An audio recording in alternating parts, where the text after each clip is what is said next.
పృథ్వీ ఇప్పుడు భగవద్గీత 8th శ్లోకం చెప్పుకుందాం. 8th and 9th ఓకేనా? అన్యేచ బహవస్సూర మదద్దే త్యక్త జీవితాః నానా శస్త్ర ప్రహ్రానా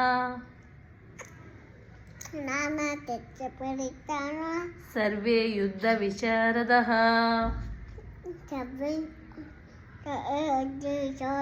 నేను మీనింగ్ చెప్తాను. దుర్యోధనుడు తన గురువైన ద్రోణాచార్యుడితో ఏమంటున్నాడంటే మన సైన్యం గురు బ్రహ్మ అనట్లే, మన సైన్యంలో సైన్యంలో ఎవరెవరు ఉన్నారో వాళ్ళ పేరు చెప్పాడు కదా, వాళ్ళతో పాటు వివిధ అస్త్రశస్త్రాలలో నిపుణులు మరియు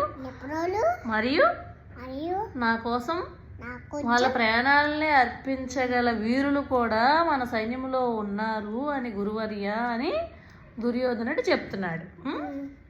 తర్వాత ఇంకేం చెప్తున్నాడంటే దుర్యోధనుడు అపర్యాప్తం చెప్తున్నారు. అపర్యాప్తం తదస్మాకం బలం భీష్మాభిరక్షితం పర్యాప్తం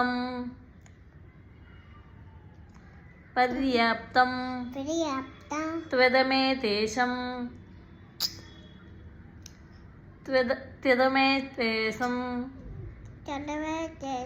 బలం భీమాభిరక్షితం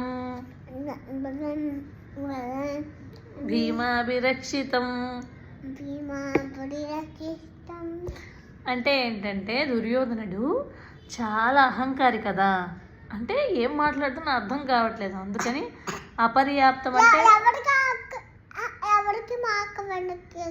దుర్యోధనుడు ఎవరి మాట వినడు, అహంకారం అనమాట. అంటే నేను చెప్పిందే కరెక్ట్ అనుకుంటాడు అనమాట. అందుకు దుర్యోధనుడు ఏమంటున్నాడంటే అపర్యాప్తం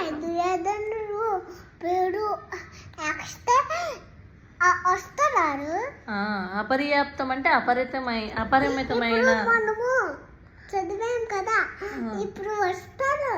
దుర్యోధనుడు వస్తాడు. అపరిమితమైన మన సైన్యం అంటే ఎవరి సైన్యం? కౌరవుల సైన్యం. ఎవరితో రక్షింపబడుతుంది? భీష్ముడితో. ఎవరితో? పర్యాప్తం అంటే పరిమితమైన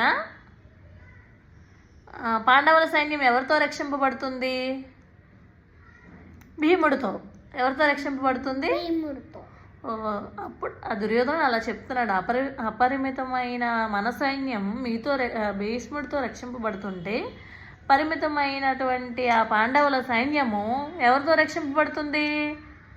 భీముడితో రక్షింపబడుతుంది అని చెప్తున్నాడు. అంటే ఏంటి? ఇండైరెక్ట్గా ఏం చేశాడు? ఎవరెవరిని కంపేర్ చేశారు?